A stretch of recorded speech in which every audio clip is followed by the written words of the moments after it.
Blog Talk Radio.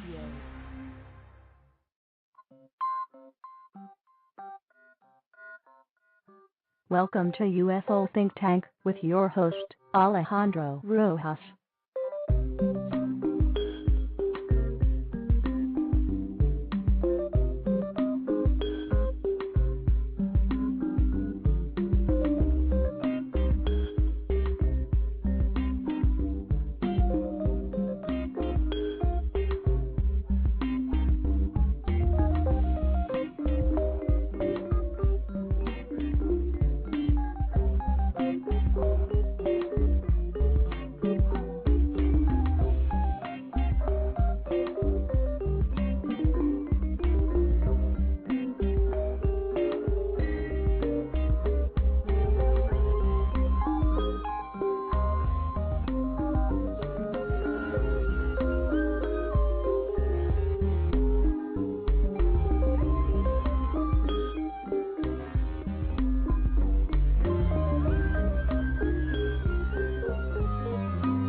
Hola, mis amigos. I am here with my little Chihuahua Tessa. She's got my back here looking for the MIBs. Like I said, you know, she runs our security. So you may hear her in the background. She's looking at me like, yep, I got it covered, man. So we'll be sure we have a safe event here. And we've got a great show. All right, we got some cool people popping into the chat. You know what? And I got to say, people popping into the chat, I am like just very honored to have some of these people. Grant Cameron, who was my guest a couple times ago, and some others. It's wonderful to have people in here with great minds like that. And Angela Joyner, our guest tonight, has been popping in there as well.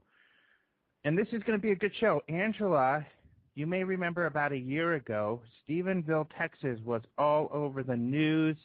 I don't know what country you're listening from, but every country heard about the UFOs in Stephenville, Texas, and they all saw Angela on TV. She was on Larry King. I don't know what else. We'll talk to her, but she was all over the place. So we'll be meeting with her and actually doing the MUFON public education thing and the press thing.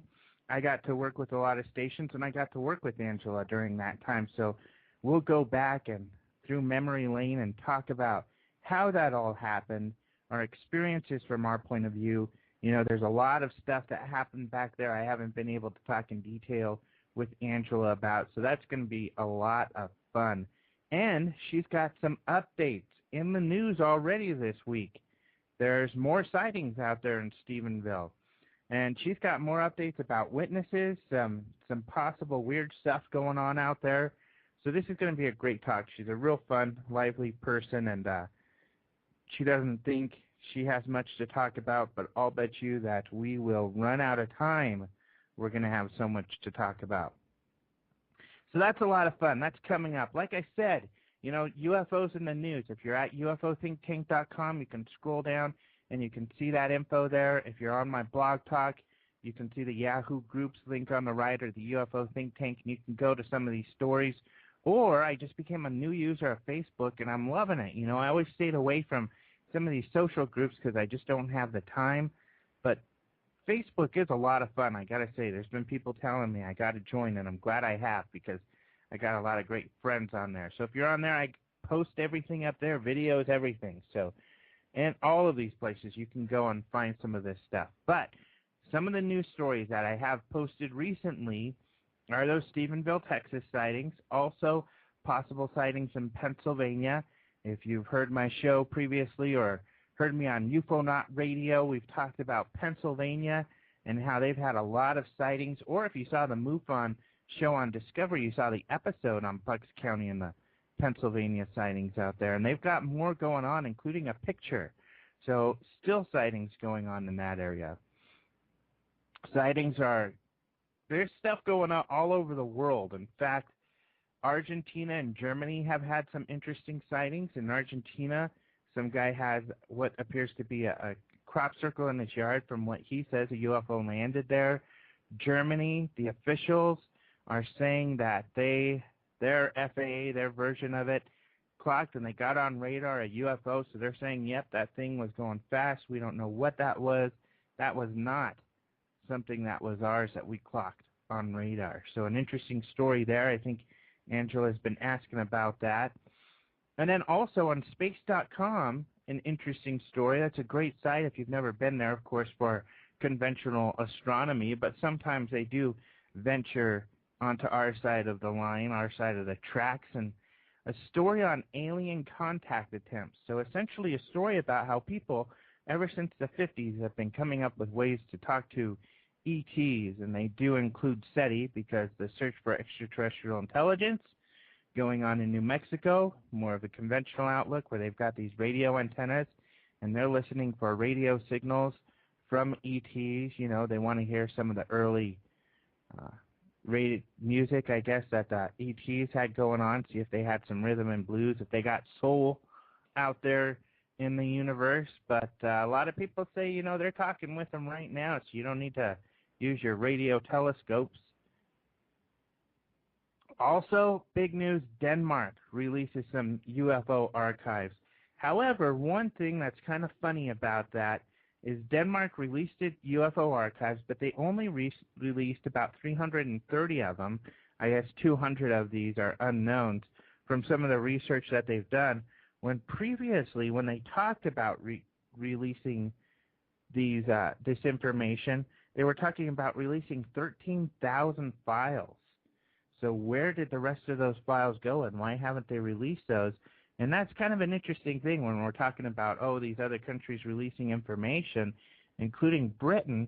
They're not releasing everything. They're giving us a little bits and pieces, and especially in Britain, they're giving us a few stories at a time, telling us that they're going to keep feeding us information, so we'll have some good stuff coming up. And that is the story of the week that I'll end my UFO updates on, which is Nick Pope. If you haven't seen this, Ross Hemsworth, a guy who does what's called a Strange Things conference. He's a great radio host out in the UK, and he was interviewing Nick Pope, and Nick Pope, I guess, let it slip that while he was working for the Ministry of Defense, the RAF did have orders to shoot down UFOs. So he mentioned that, and that news has gotten all over the place. So he's been doing some interviews, including on Fox News, America's Newsroom.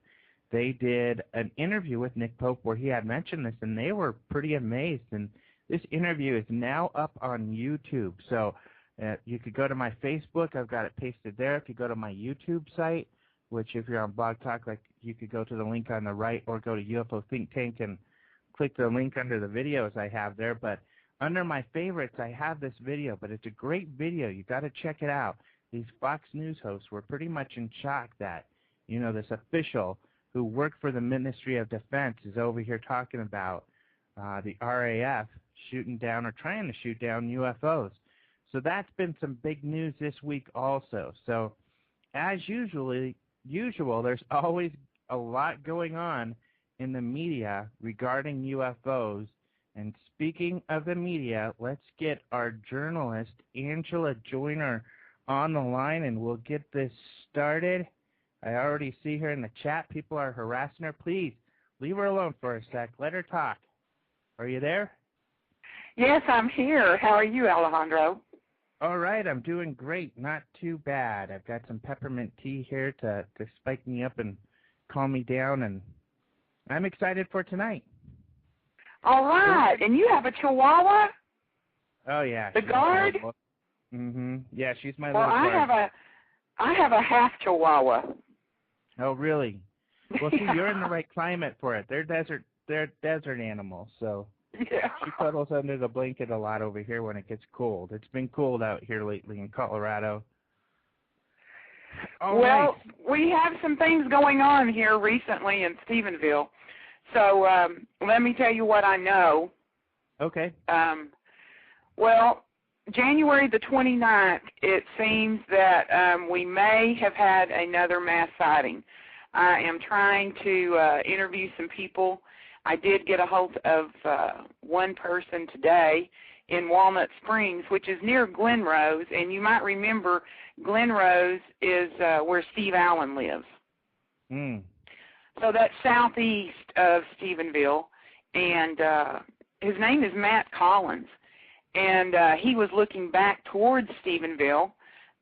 He said it looked like it was either over Stephenville or the Chalk Mountain area, and it was another case of lights, 3 reddish-orange glows, but he said he could distinctly tell there was a dark mass between the lights. So it really looked like the lights were attached to something, and his sister was with him, and I haven't gotten to talk to her yet. And then maybe the biggest news that I'm trying to confirm is I'm hearing that a Dublin police officer has captured that UFO on dash cam. Now, you might remember we had that happen before. Mm-hmm. And they were hesitant to come forward, right? Well, I sent a FOIA to the Dublin police station here, and I did get what he had. At least, I think I got it all. I guess there's no way really for me to know that. Some of the officers don't believe that I got it all. But it wasn't a good film. But I will be sending a FOIA Monday. Well, I probably won't even send it. I'll probably just walk it into the station and see if there's any truth to that, if they did get something on dash cam for January the 29th, then, maybe I'll be able to get that. And then in the latter part of 2008, we had sightings on October the 23rd and November 18th. So we're working a FOIA for FAA radar data again for October the 23rd. We've had some difficulty getting that from the FAA. Apparently their equipment wasn't working correctly that night. And so all of a sudden we have this unreal price to get radar data. On January the 8th, the cost was $12.85. But now they say they have to go through their Houston office, and it's going to be almost $400. That's kind of strange. It seems like they're playing some games there, huh? Well, you never know. I'd like to thank my friends on Open Mind Forum because they are pitching in. Everybody's pitching in for the money to go ahead and get that. So hopefully we'll have it in a couple of weeks. It's just been a long, drawn-out process. And as you know, Robert Powell and Glenn Schultz did the January the 8th radar report. And hopefully, we'll get more good data and be able to put together another report like that one. Now, which is the day that they're saying their radars weren't working? October the 23rd. Okay, October 23rd. Interesting. Yeah, now, that's kind of a scary prospect. We didn't send a FOIA for the November 18th sighting because it seemed that at that time it would have been below radar. The witnesses at that time, from their descriptions and all, we can't get anything below about 2,800 2,800 feet. So whatever that they saw was lower than that, so we didn't file a FOIA for that time. And then there was another sighting that made a lot of news last year in Stephenville. That was it was on CNN, where that family got some interesting video. That was that week. That was that week in October of the 23rd. Okay. And that was a Dublin family here. And I did try to hook up with that young man, and he had so many basketball practices and things, there wasn't a time I could hook up with him. But I did speak with Jim Douglas at Channel 8, and Jim took that film to some expert person that analyzes film, and he deemed it a good video. So, but you people that are interested in that can go to WFAA.com and see that film there.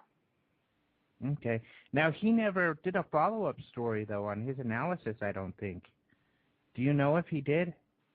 Yes, he did. I believe he did. Oh, really? Because I never saw that. Yeah, that was like that was like the next night or something, and then 2 nights later he had myself and Ricky Sorrells on, because we were having an well, what would you call this?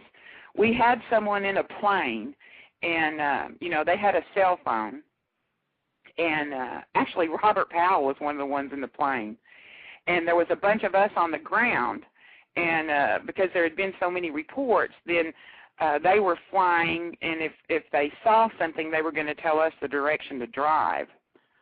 So he did a little story on that too. Yeah, that sounds pretty neat. You should be here. You should be here, Alejandro. We have a lot of fun. Yeah, that would be nice. I know for the October thing, I was talking to the news guy out there. In fact, I gave him a call, and he was with you, I think, and Glenn were out there. But we had sent someone out there, but we didn't, unfortunately, really find much on the October thing, and we thought it was going to be a big story, but I hadn't heard any follow-up, so that's cool. He did some analysis on that video. I'm going to have to try to find that video to make sure it gets on YouTube. Well, so can see that. I had heard you guys had a Star Team member here that week, or right after that week, but I never heard from him, and I was hoping that you would be putting out a report, but I hadn't seen one. Yeah, and I know some of the stuff he got. He said he was talking to some twins who had some video that he saw that he thought was interesting, but then they said they were going to give it to him, but then they didn't return any of his phone calls or answer when he went by their house, so he never got a copy of that, and it's kind of weird how that happens. Well, see, on October 23rd, there was a whole football stadium full of people that saw it. And as a matter of fact, it was a Thursday night. They had a junior high football game going on. And actually, here at home, my husband called me outside and said, come look at this. And so I got out there, and I realized that what I was seeing was flares. They were coming out left to right, okay? And about the time the third one would be big and bright, then the first one would start going out. So at that time, I'm outside in the yard looking at this. My brother calls and says, hey, are you looking at the UFO? And I said, no, I'm looking at flares. And he's talking to his wife saying, oh, Angela says this is flares.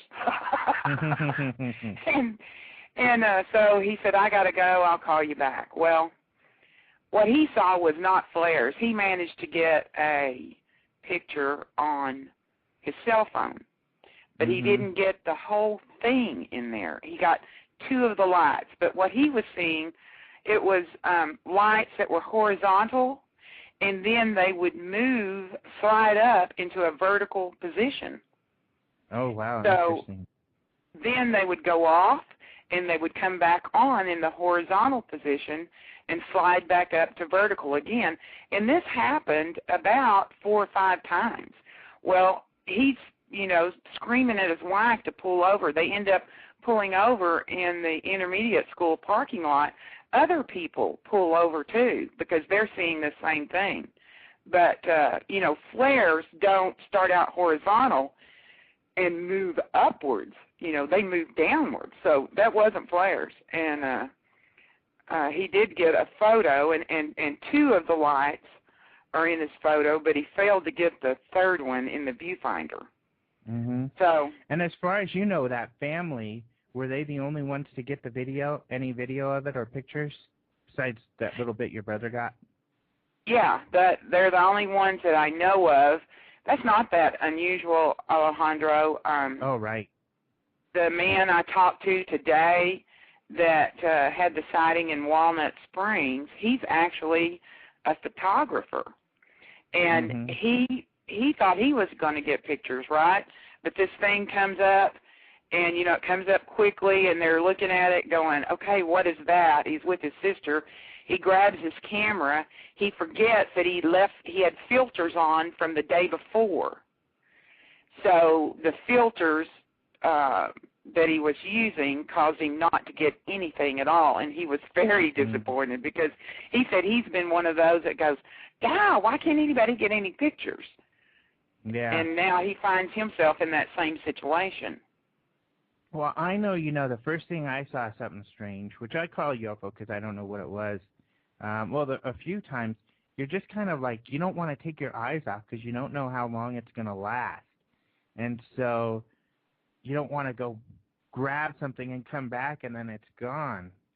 So I can understand how people would feel, you know, because you're just, wow, what is this? And your mind is trying to think, is this X, is this Y, is this Z? And your mind's so busy that you want to keep an eye on it.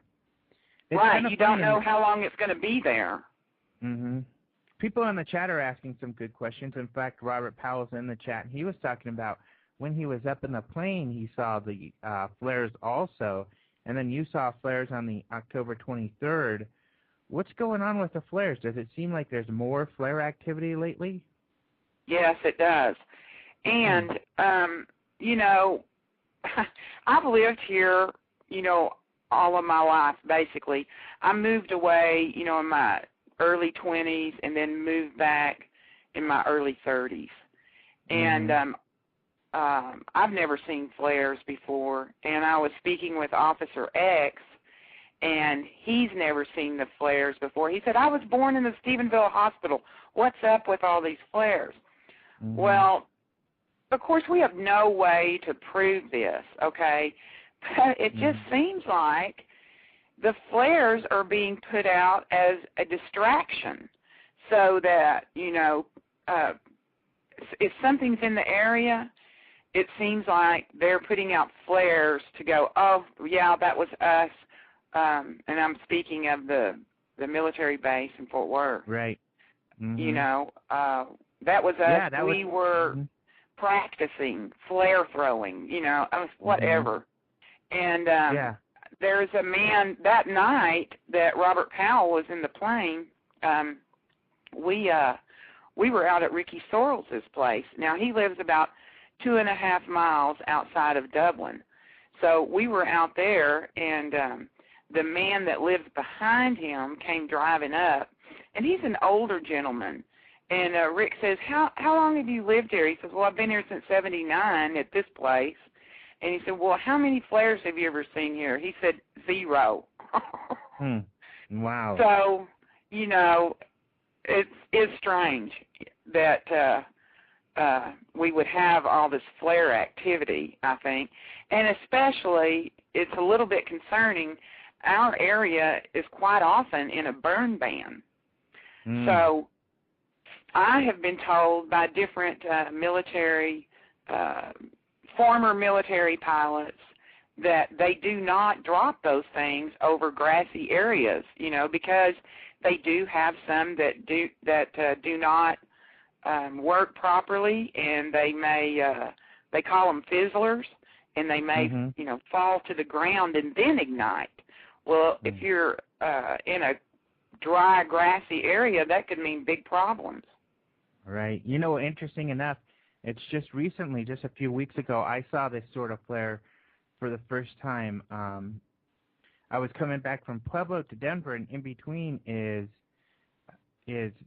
Colorado Springs. Colorado Springs has Peterson Air Force Base, Cheyenne Mountain, Shriver Air Force. It's a headquarters of Space Command, and Fort Carson is kind of in between Pueblo and Colorado Springs there, and they do a lot of maneuvers in that area. And I actually one night saw all these flares coming out. It's pretty cool and it is crazy because it's out of nowhere. It's so dark you can't see the craft, and all of a sudden here's this array of flares shooting out. So it is It's impressive. And that was the way it was the night that I saw them. I could not see the jet, but I could hear it. So, you know, sometimes maybe you can hear something even if you can't see it.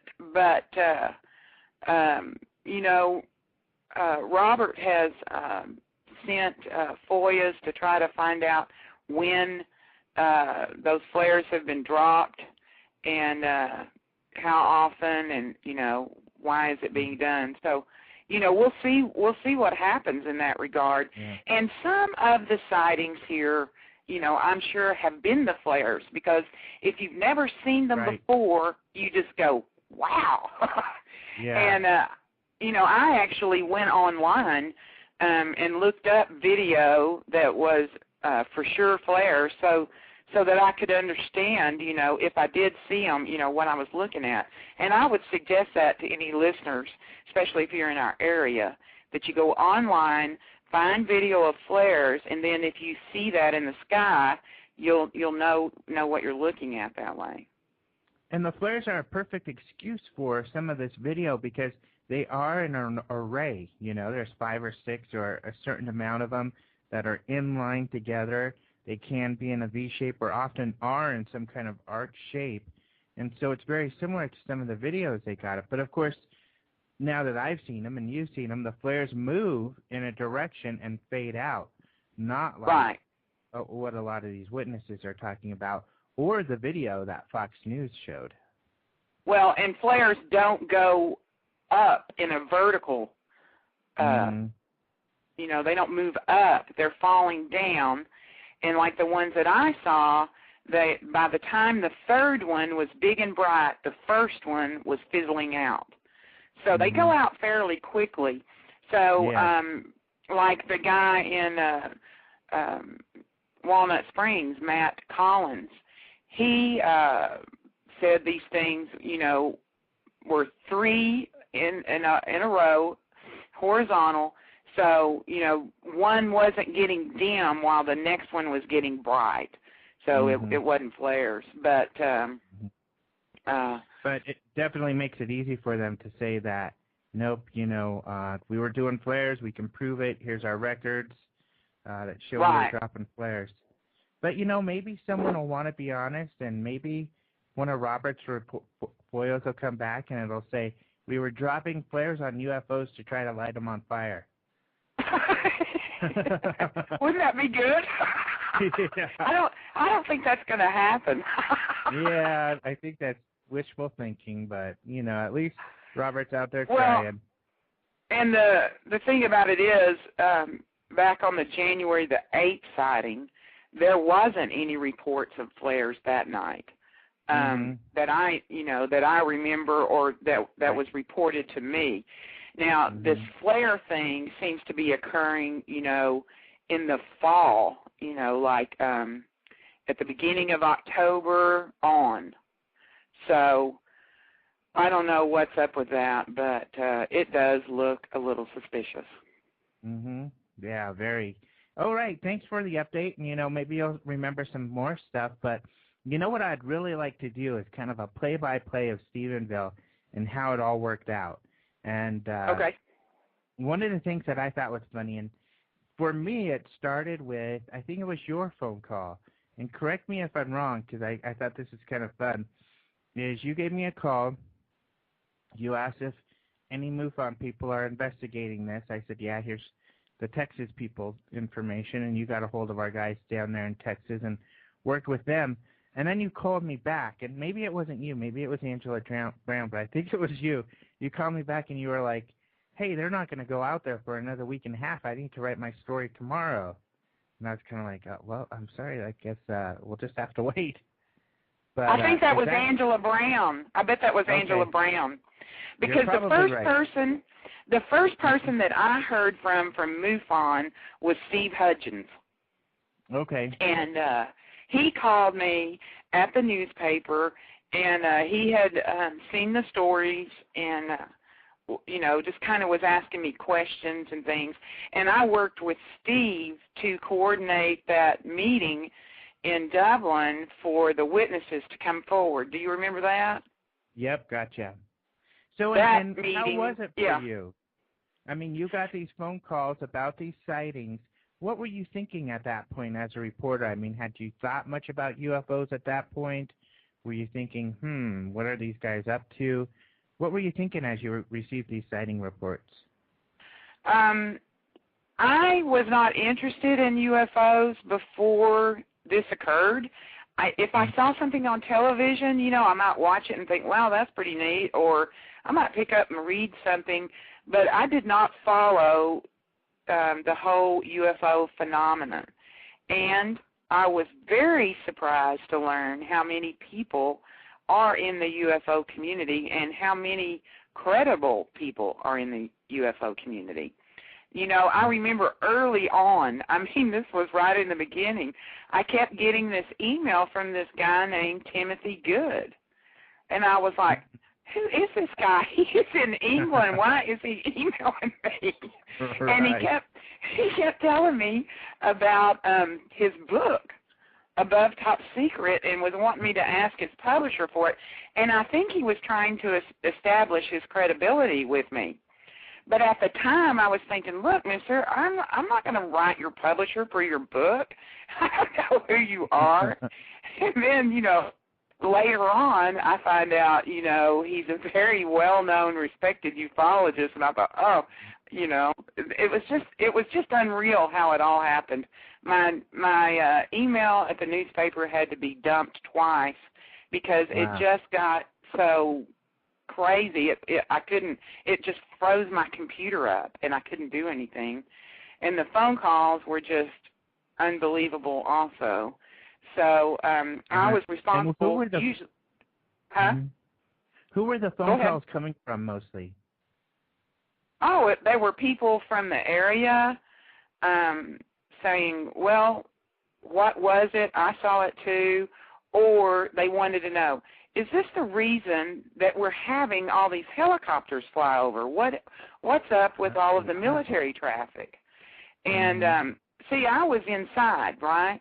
And that day I went to lunch, walked out to the parking lot to my car, and I look up and there's two of those big green military transport helicopters. And I thought, well, is this what everybody's calling me about? Is there really increased air traffic? And I kept getting those phone calls, and I believe there was. We're used to a certain amount of traffic here because we are in the flight path from Fort Worth to Brownwood, which, the Brownwood military operating area. So we're used to a certain amount of traffic. Those jets fly overhead going back and forth and things like that. But it was more traffic than usual, and that had people curious. They were calling me saying, do you know what it was yet? And is something kind of going on? Like, are they here hunting for something or what? So we were all, kind of questioning that. Yeah, so that is kind of weird. So there definitely was, and I heard somewhat about that, but not a lot about the helicopters, around the area. So then Angela Brown gets involved. Angela Brown called you. Yeah. Now, she called Ricky Sorrells, and she did the story with him the following Monday. And once she posted that, it went all over the world within, I think Jim Douglas told me it went within 14 hours. Yeah, I remember that and she was an AP writer, which was kind of exciting. But still, we get AP writers. We get lots of writers. So I wasn't that excited. I was kind of like, oh, this is cool. National news is paying attention, but I wasn't expecting what happened. I remember because that story hit on the 11th, and then boom, like you said, it went all over the world. I'm sure you were receiving phone calls. I was receiving phone calls. Everybody. It was crazy, wasn't it? Receiving phone calls. Luckily I wasn't busy at work, or else I probably would have got fired. I would have had to make a choice, but I was on the phone constantly for 2 or 3 days until, lucky for me, a story came out with our Texas director's phone number on it, and then everybody started calling him directly. So that took some heat off for me, but it really messed him up, obviously. Yeah, it was crazy. I had never experienced anything like that in my life, and it was just the Stephenville newspaper is small. I was the only full-time reporter at the time. So, really? Yeah, everybody was trying to help, and we had a halftime reporter, a sports writer, myself, and the editor and the paginator, and that was the newsroom. So, wow, I didn't know it was that. yeah. Holy cow. And this went on for several days, like 10 days. And just when we thought that it was about to die down and we were all going to be able to take a breath, then Major Carl Lewis at the Naval Air Base in Fort Worth comes out with his press release saying there were 10 F-16s that night when he had first said they had nothing in the area. And then, oh my gosh, that just fueled it right back up. And, people were calling again, and they were going, oh, it's a cover-up, and, it was just crazy. It got all crazy again. So it was a story that went on a fairly long time there. What were some of the funny stories that you got from the media? Because I know I have at least one or two. One in particular I thought was really funny. What was that? It was the Geraldo show, because they kept calling, and they're like, I don't know.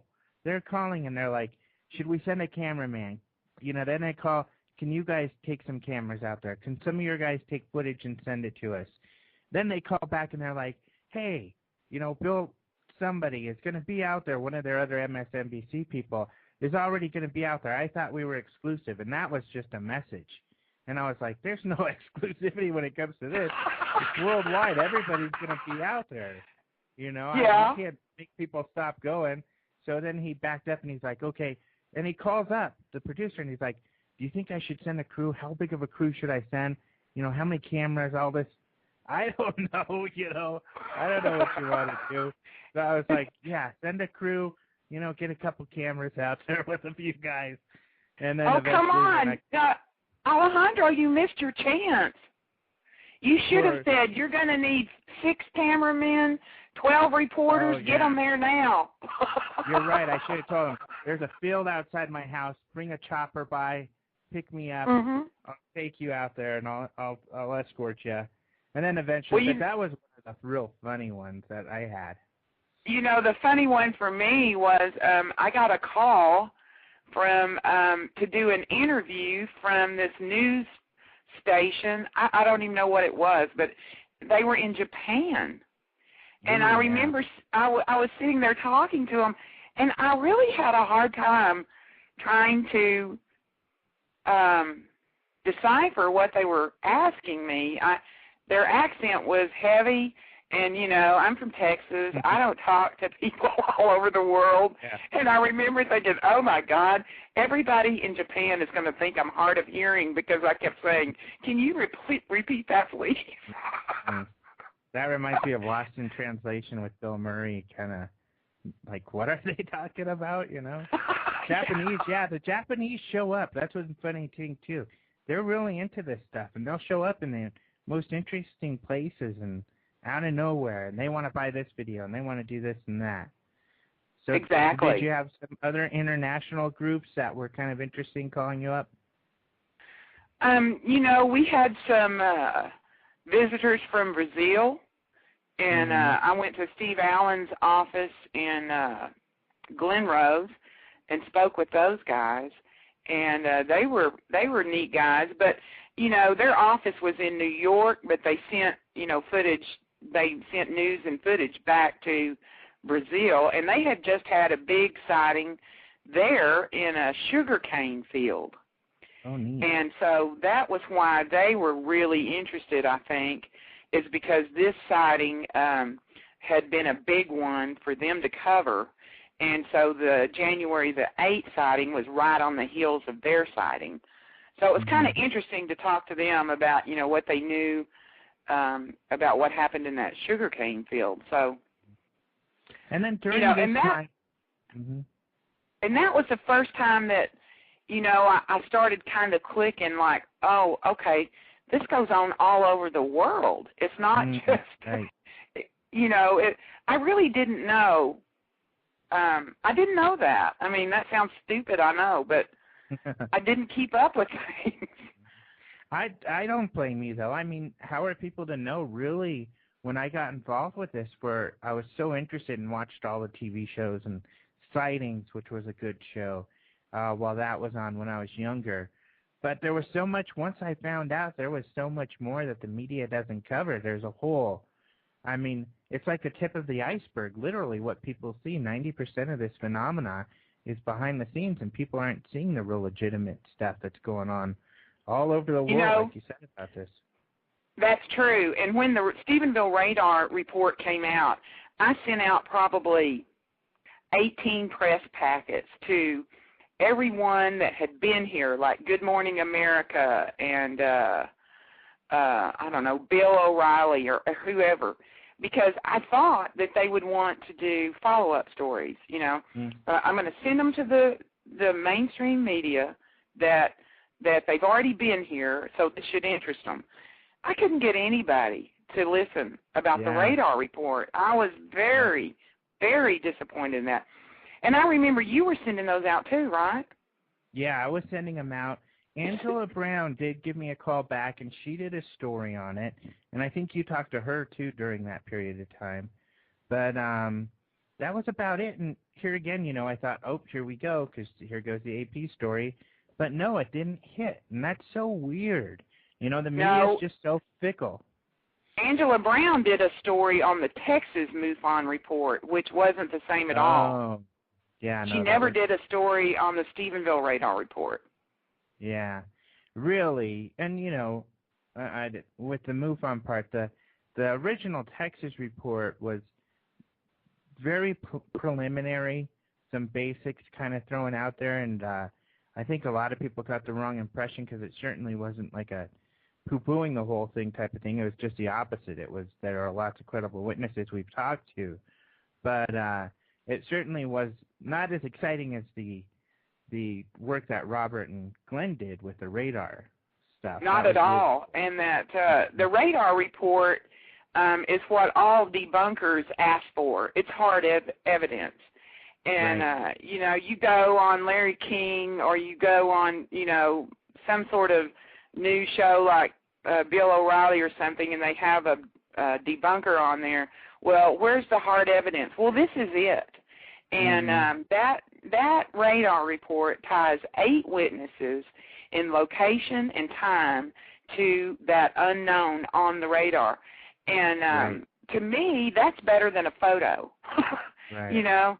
And you can't get anybody to pay attention to it. I don't understand that. You know, that the story now that's out, it happened yesterday, that the German officials are saying their January the 19th sighting, that they have, you know, ruled out any conventional aircraft, weather balloons, any of that stuff. It's a mystery. They don't know what it was. Now, you have German officials coming out and saying that, and it's not a big news story. I don't understand that. Yeah, well, you know, you were at our MUFON conference where we had a general with the Air Force for Belgium talking about their research into these triangular UFOs and a picture with and people don't pay attention. It's so strange. They don't. You know, I really wish I could work for some mainstream media and then, you know what, I could push them through somehow, but they just, now part of the reason that I think I didn't get response from mainstream media on the radar data is because, and I have been in this situation myself, I think they saw Stephenville and they said, oh, we've done that story, we need something new. You know, they're always looking for something new. But in that case, if that was their thought process, you know, they really miss the meat of the story, I think. Right, I agree with you. Now, getting back to kind of our timeline with in the middle of the media frenzy, and when you were contacting, I mean, you contacted the military, I think, before that, but your conversations back with forth with the military, the naval base, how did that go? Did it go well? Did they treat you well? Did they take you seriously? Oh, yeah. Major Carl Lewis was the spokesperson, And he was very friendly and just, I would call him an outgoing man, and talked to me, and, you know, he wanted my stories, you know, well, email me your story, and I did all that, you know, and I had tried to get him to email me his comments. I tried really hard to get him to do that, but I guess he wasn't falling for that. He would never do that. But he was speculating on what he thought people might have seen. He thought it might have been sunlight glinting off of two airliners, because he said he had been a pilot for 30 years, and he had seen some things like that that could really blow your mind, you know, if you didn't know what it was. And so, you know, I wrote about that. I put that in one of the stories, you know, that Major Carl Lewis thinks it could have been blah, blah, blah. Right. Well, I think that got him in trouble, because he sent out that press release to radio people only. I was at my desk. I get a phone call from this radio station. They want to do an interview. You're live. You're on the air. What do you think about the Air Force backtracking on their statement? And I'm going, I have no idea what you're talking about. Uh-huh. Okay, so I hung up, and the girl from Channel 11 was emailing me and going, what is up? Well, she found the press release and sent it to me. I never got it. I ran to the fax machine. I checked my email, you know. So here I go, and I start trying to call him. Well, it's hard to get a hold of him, but he had given me his cell phone number, so I got him that way. And I know he must have had somebody in his office, because any question I would ask him, he would just say, Miss Joyner, I'm sorry, all I can say is, and he would read that press release. So he was like a different guy, and it certainly seemed to me that he had been reprimanded, and he probably, you know, had been given very strict instructions that that's all he could say.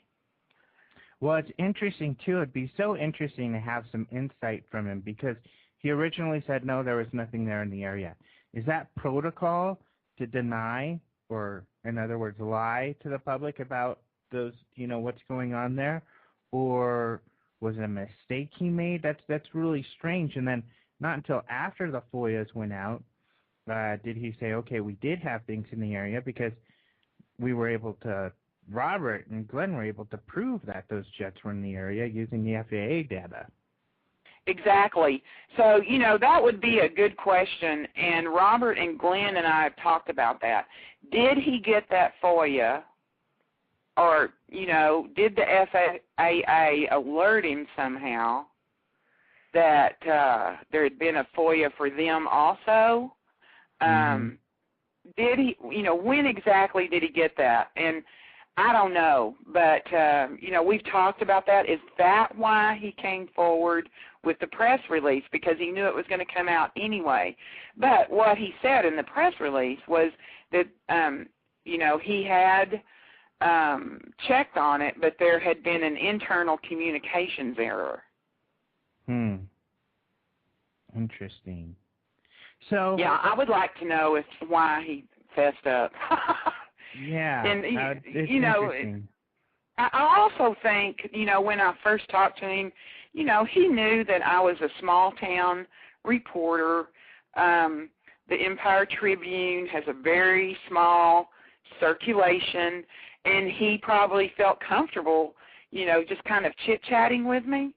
And, you know, he was just like me. He had no idea the story was going to gain such momentum and go all over the world. And I'm sure he was kind of like, oh, my God, I can't believe that people are picking up on this, and now I better watch my P's and Q's. So then the Dublin thing happens, and that's a zoo. I know, you know, I've got some video. There's some video I think I have up on the MUFON YouTube site. But you see it's just this huge amount of people. And if I remember the numbers right, there was something like 50 witnesses, probably just as many cameras, 500 people overall, with people locals wearing silly hats and T-shirts, and just hundreds of press people, right? You were there, I assume. Yeah, I was there, and actually, MUFON brought 50 witness reports, to pass out.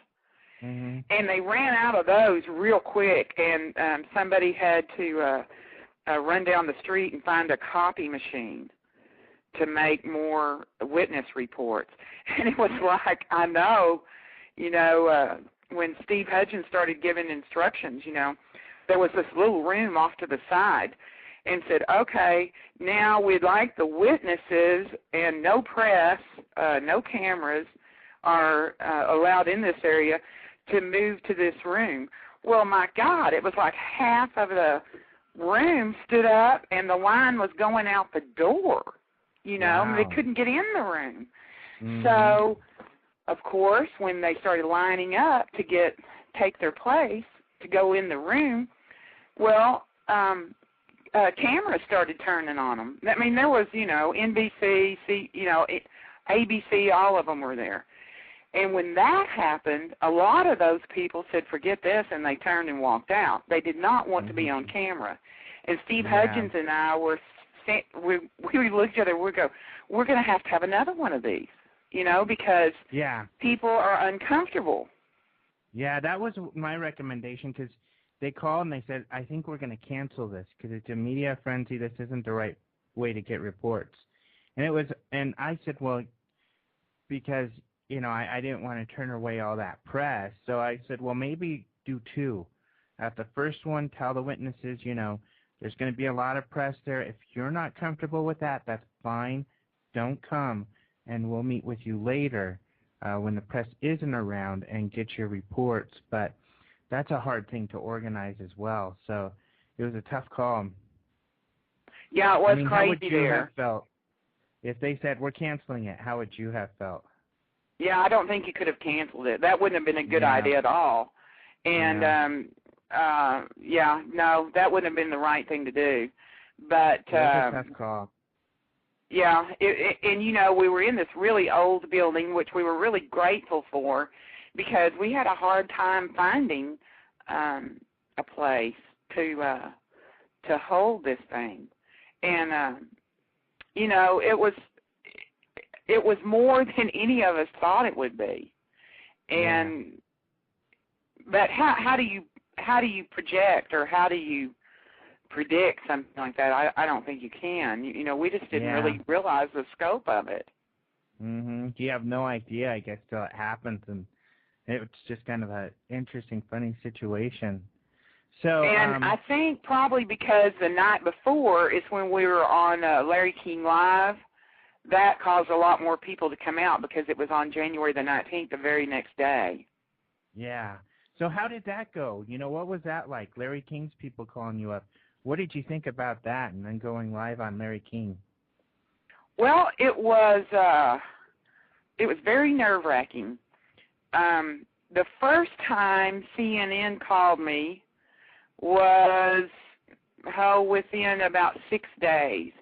And they asked me to go on the air in their newsroom, and they wanted a picture of me to put up, because I was just going to be on the telephone. And that was scary enough. I had never done anything like that.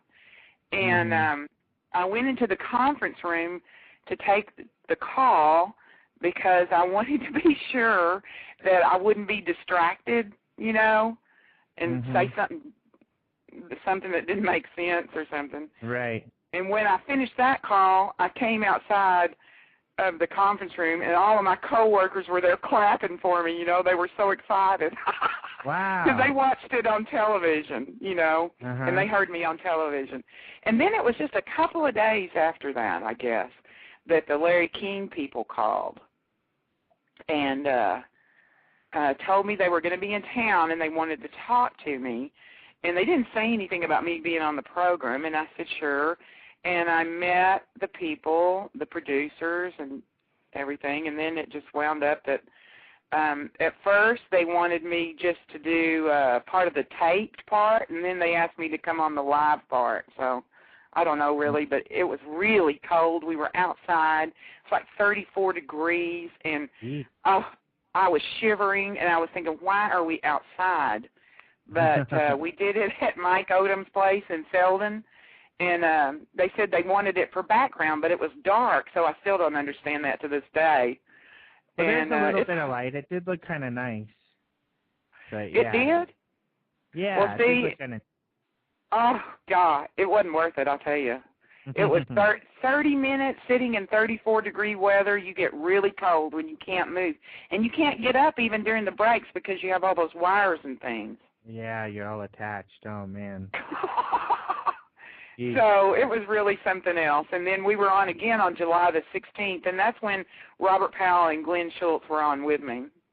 Yeah, and I know we have you to thank for helping and getting Robert and Glenn on there, and thank you so much for all of that, because you're right, they did some great work, and if listeners didn't hear Robert Powell talking about the radar data at Stephenville and how that went on, he was on last week, so you could go listen to last week's show and hear that, but they did some of the most impressive work that's ever been done in this field, personally.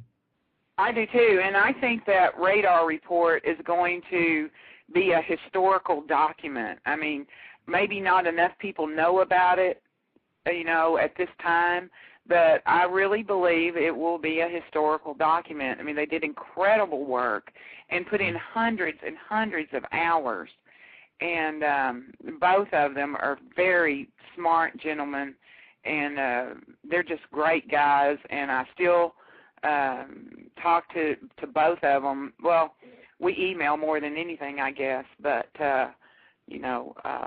we'll see what happens on this October 23rd data when we get that back. And hopefully when we get it back and get a report, I can come back and talk to you again. Yeah. Yeah, and we'll definitely, we're not done with that report, too. I think we're trying to find time and the right situation, but we do want to push that report again now. The elections were such a big deal, we didn't want to do anything then, so we'll see. No. Because that interesting stuff Robert's gotten back, I think it'd be a good idea to try something else, try a new push on it. And anybody can go download that. The link was on the show last week, and also if you go to MUFON.com, it's right there on top for people to download. Well, Glenn is the one that is working on the FAA data. So hopefully, we will get that for October 23rd, and we'll have some more news.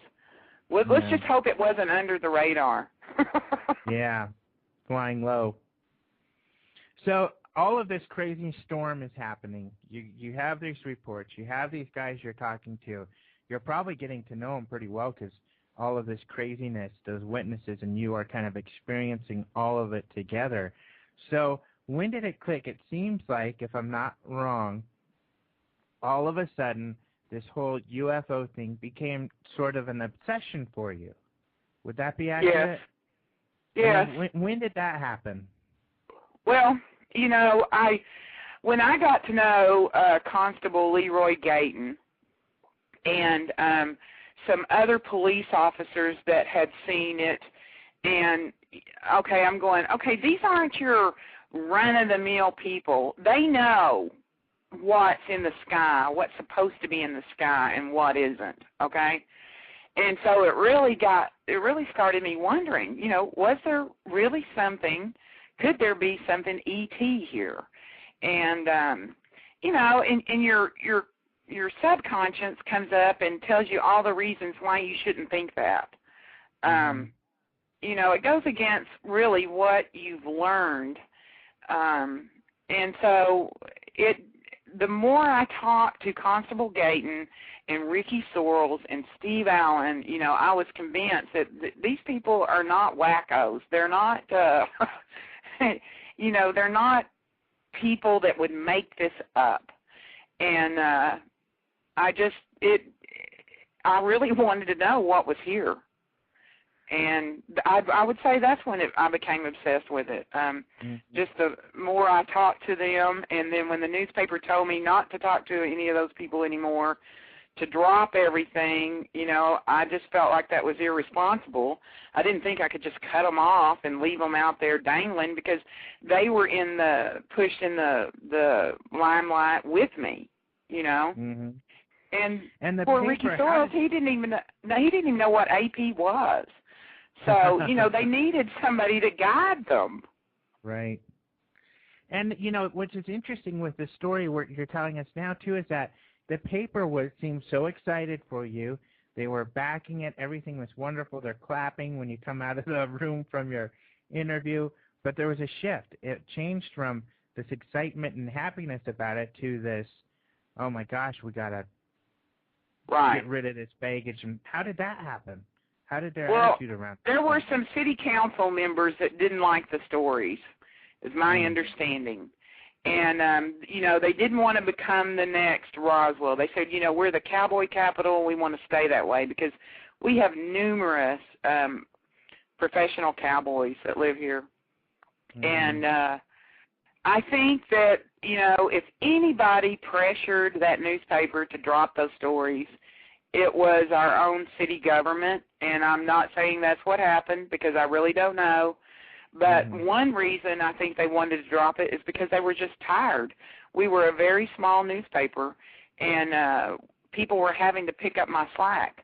I was supposed to write 2 stories for the front page every day, and I was lucky to get 1 done. And so that meant other people were having to cover for me, and they were tired of it. They just said, okay, let's get back to regular business, even though it was a record sales month for that little newspaper. Yeah, interesting. So I guess sometimes, and see, I've kind of told this to people, and I don't wonder if you agree, sometimes there are things that preempt sales when it comes to media.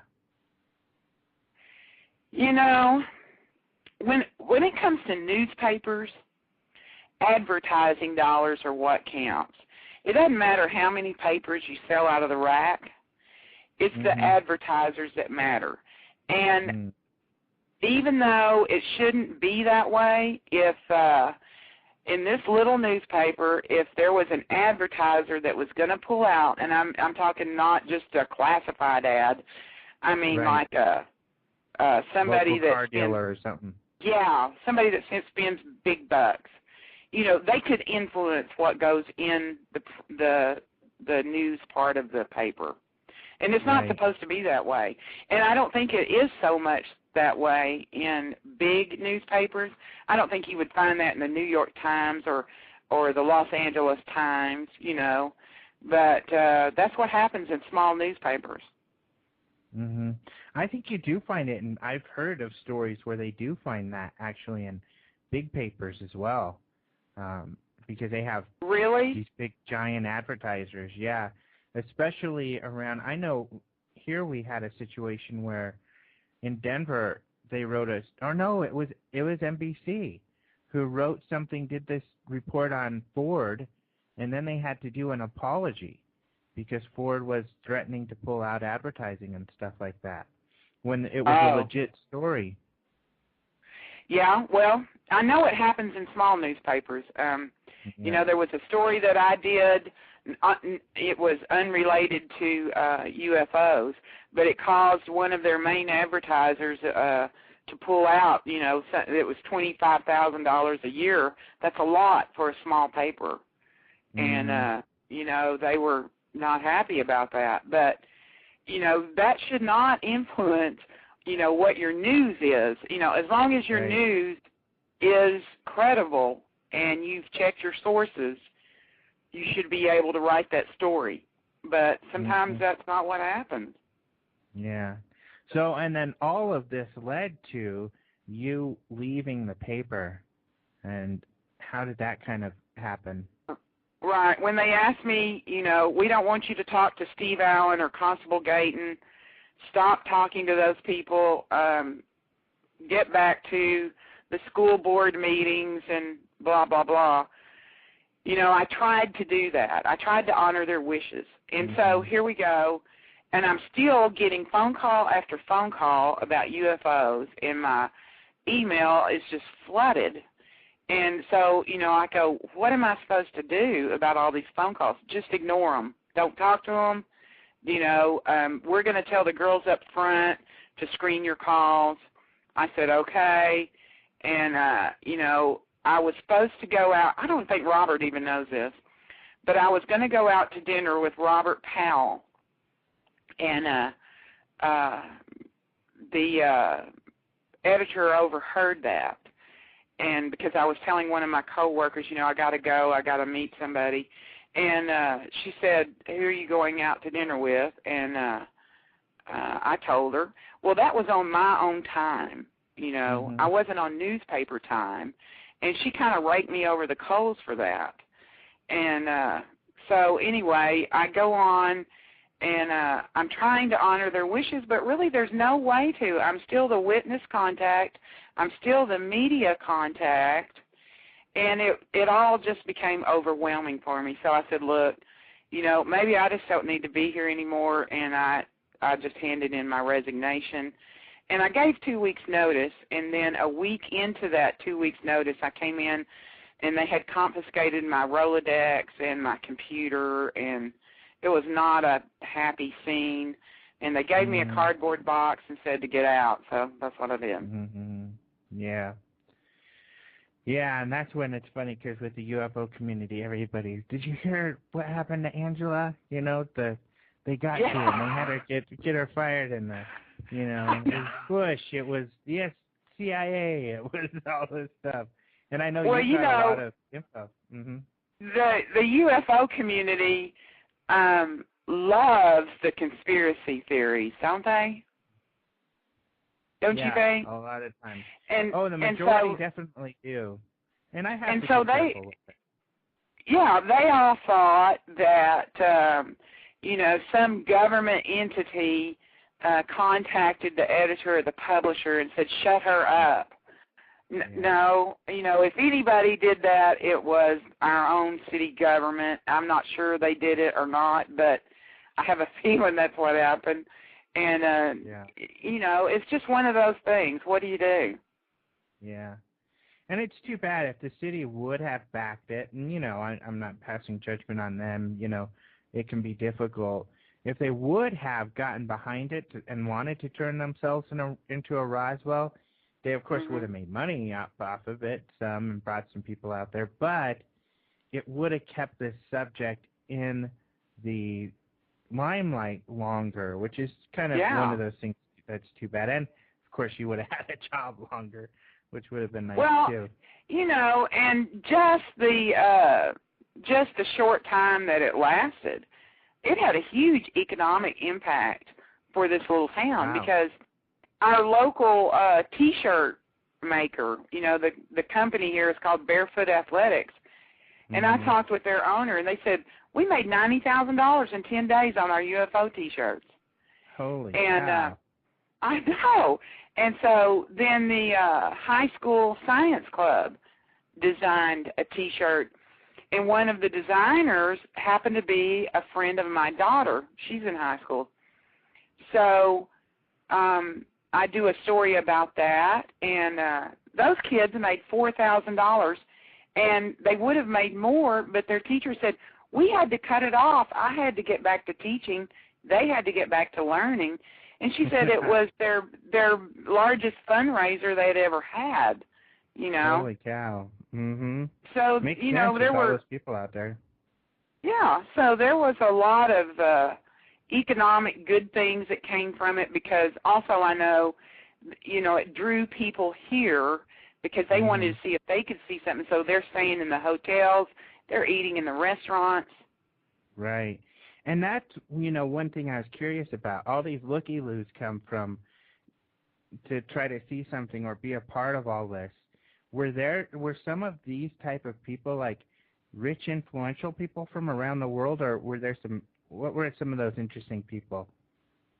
You know, I don't really know who all was here at that time, because I was so busy. I mean, I was just, I was up early and I was going to bed late, and I'm not really sure who all was here, but I know that there were a lot of people because, you know, we had, in the newspaper, we had a police scanner, and you could hear, you know, the policemen on there, and they would say, oh, you know, yeah, they checked out this person sitting on the side of the road, but they're looking for UFOs. Because somebody would call in and go, hey, there's somebody's out here. We don't know what they're doing here, and they're just sitting there. So they would send somebody out to check them. And so that's how I knew that there were a lot of people coming to town. Yeah, wow. Grant had to leave. He was in the chat for a little while, but I don't know what his deal is, so he had to leave. And he has a radio interview. Oh, he does. Oh, that's right. I knew that.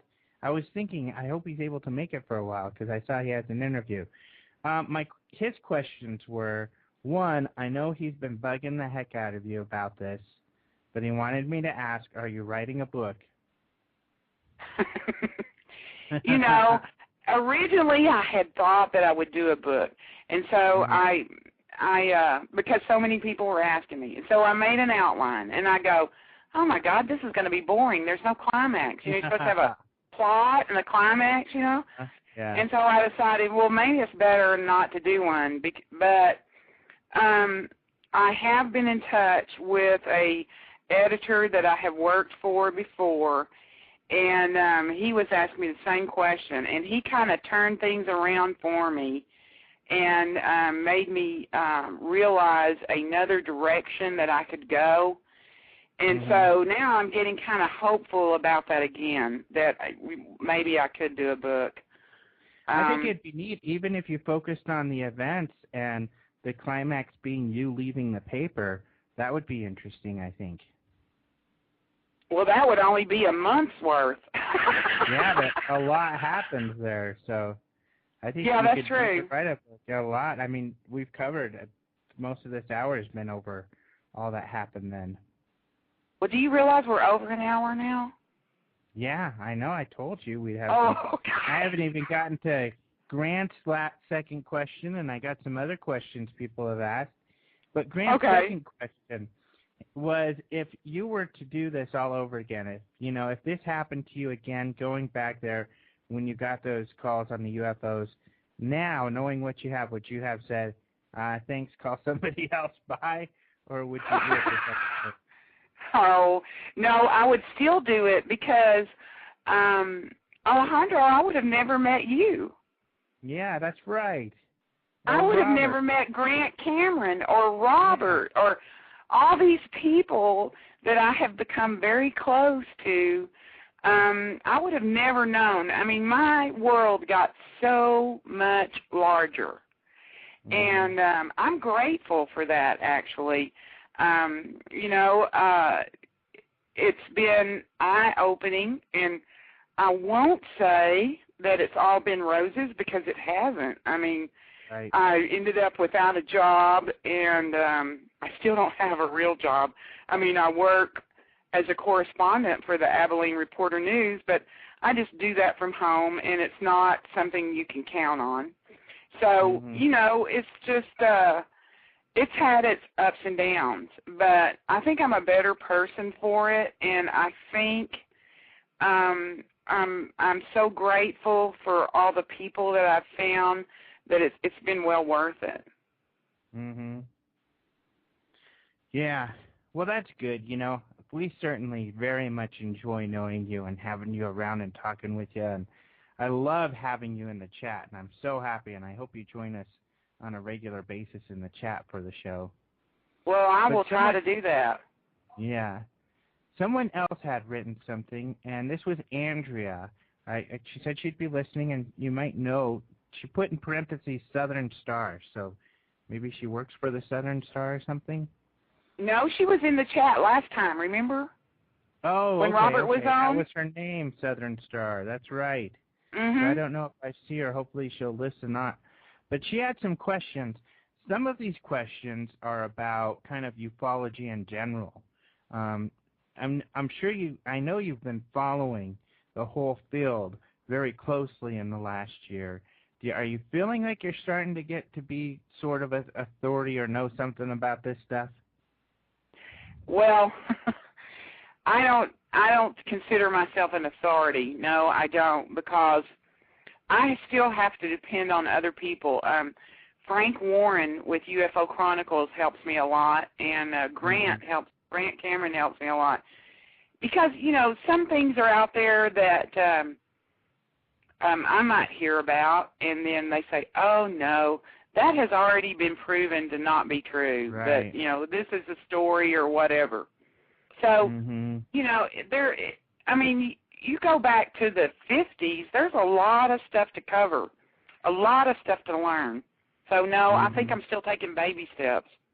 Yeah, it takes a while. I know I went into, like, a hibernation for a year, if not longer, and I just studied and read, and I, of course, read Grant's website from beginning to end, because he is absolutely one of my favorite researchers out there. And he's when incredible. You talk to him, he's got so much information he hasn't even written down or documented anywhere. He's like this incredible encyclopedia of information. He is. I thought he was a professor when I first met him. And really? Even though he has that Canadian accent? Well, I thought he was a professor. He said he worked for a university, and he's very intelligent, and just the way he handles himself and the way he speaks. And he can just throw out that almost any question you ask him. He knows the background, he knows the story, and he's helped me a lot, and I'm forever indebted to Grant. And I email back and forth with him almost every day, and he and Frank Warren and some others too, have helped me. And they're the kind of people that I can ask a question and they don't go, well, what, are you stupid? They know. They know that this whole thing is so vast that when you're thrown into it, it takes a while to get your feet under you. Well, let me ask you some of these questions that she wrote and see what you think. The first one is, there's been a number of swarms in the U.S., UK, Texas, Reno, Ohio, India, Wales, England, some remarkable photos. Are there any common denominators coming out of these events? Common denominators from the UK and where? Where were the other ones? Texas, Reno, Ohio, India, Wales. Well, gee, I don't know. Do you? I don't see any common denominators, actually. I think the only common denominator seems to be, I think, and you might have an opinion on this, how the media is treating it. Ever since Stephenville, and this is something that I think is really unique about Stephenville event also, is that media, since Stephenville, has treated this whole phenomena very well and much better than usual. You're not the first person that has mentioned that to me. And, if that's all I did was change the way that mainstream media looks at it, then, that's a good thing as far as I'm concerned. But I will never forget the Channel 11 reporter was sitting across my desk from me, and her cameraman was there. And she looked at me and she said, how did you have the guts to do this story? I looked at the cameraman. She goes, no, off the record. And I said, well, I don't really know what you mean, but I think that if you had been the one that answered the phone and talked to Steve Allen, you might have done it too. She said, no, UFOs we wouldn't touch. And there's another lady, the author of The Sixth Sense. Okay, gosh, her name is Laurie Nadell, Dr. Laurie Nadell. Oh, yeah. And she contacted me, and she said because of this, her producer had said, look, you need to look at these stories. And she was going, UFOs? No, I don't want to read those. And he said, read these stories. So she did. And she said, you changed my whole attitude. The way you reported, it was serious. It was a strong story. You didn't mention flying saucers or little green men. And now she regularly has on her show UFO people. What do you want to, I was on her show recently, actually. Well, I think I recommended you for her. Oh, cool. Well, thank you. Yeah, So, cool. But yeah, like America's Newsroom. Well, first of all, this I thought is monumental when the ABC, or no, what's the one with Al Roker and Matt Lauer? The ladies who oh, like that's Matt a Lauer. Today Show.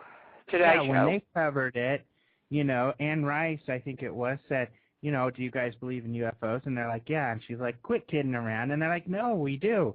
And they were talking about, yeah, we believe in UFOs, that their ETs are coming here and checking us out. So that was pretty amazing. And then America's Newsroom covered it, and the guy, Bill Hemmer, I think is his name, he was, his co-host asked, and, it's funny with news, too, because lots of these shows, like this one, they have these pretty anchors, a man and a woman who kind of flirt back and forth the whole time. But she asked him, do you believe in UFOs? And he paused and he said, you know what? I do. And then he's the one this week who had Nick Pope on Fox News. And I saw that. Yeah, that was really cool. Wasn't that phenomenal? Mm-hmm.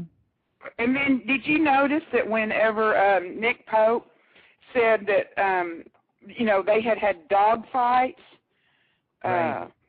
with UFOs, and somebody in the background, I guess it was that woman, and I don't know her name, you can hear him go, what?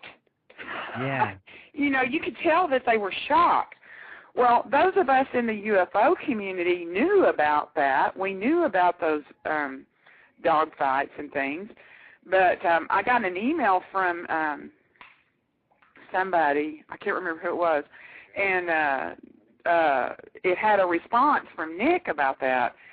And, he said he was trying to get that out, so it wasn't just UFO community knowledge, that it was public knowledge.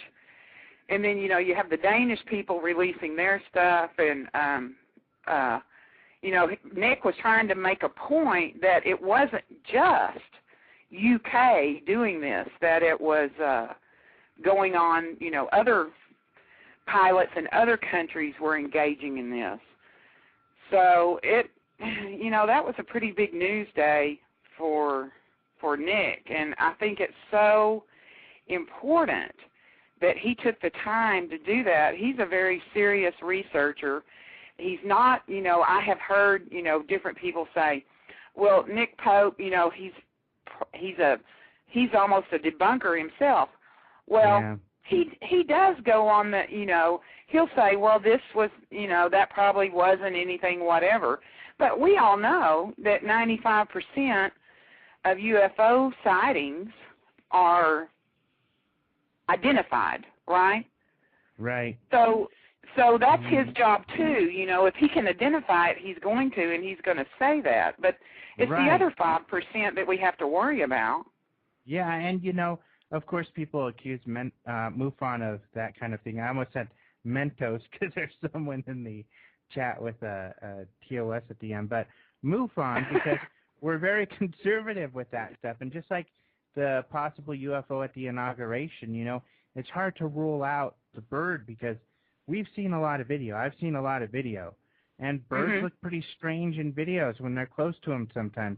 I've been fooled by birds and then done further analysis and found, yeah, that was indeed a bird. So it's hard, and I used to get mad at Bruce Maccabee when I sent him an investigation and he would say, oh, it was a lamppost, it was this or that.